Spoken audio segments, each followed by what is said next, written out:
For our daily devotion, guys, it's Feb 3, 2026. Hirap magbasa kasi pag nasa car, pero try natin, guys. Proverbs 3:5-6. Trust in the Lord with all your heart and do not lean on your own understanding. In all your ways, acknowledge Him and He will make your path straight. Oh my God, saktong-sakto to kasi kagabi talaga. Kagising ko kanina, ang galing lang.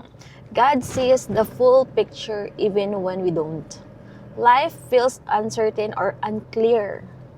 This verse reminds us to lean not on what we know, but on who He is. Trusting God with all our heart means letting go of the need to have all the answers at hand. Kasi talaga naman, tao lang tayo, guys, na ang daming worries. Ang galing lang kasi ilang days about sa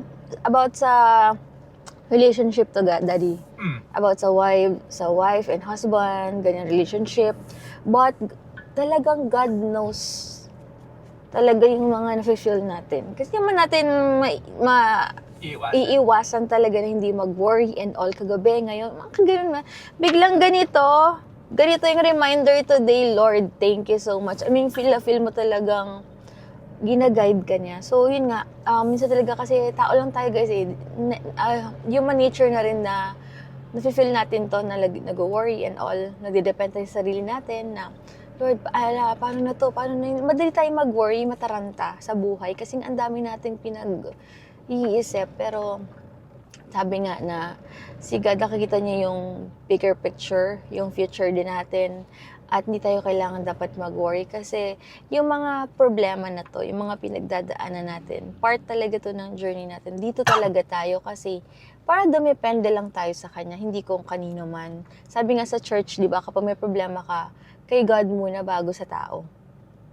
Ang galing lang talaga na pag si God talaga yung hinayaan mong mag-work sa buhay mo, siya talaga, makikita mo yung ways niya sa'yo na parang, grabe, ito yon answered prayer agad. Lord, ito pala yun. Tapos, siya rin gagawa ng ways din to protect you sa mga taong hindi deserving sa buhay mo. Kaya, I'm so happy.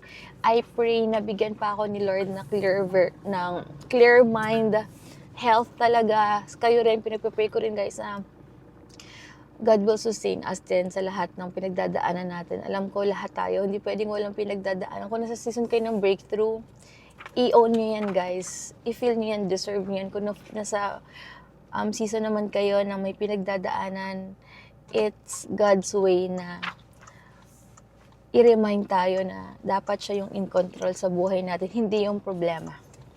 Okay? At maging good steward lang tayo sa lahat ng ini-entrust niya sa atin.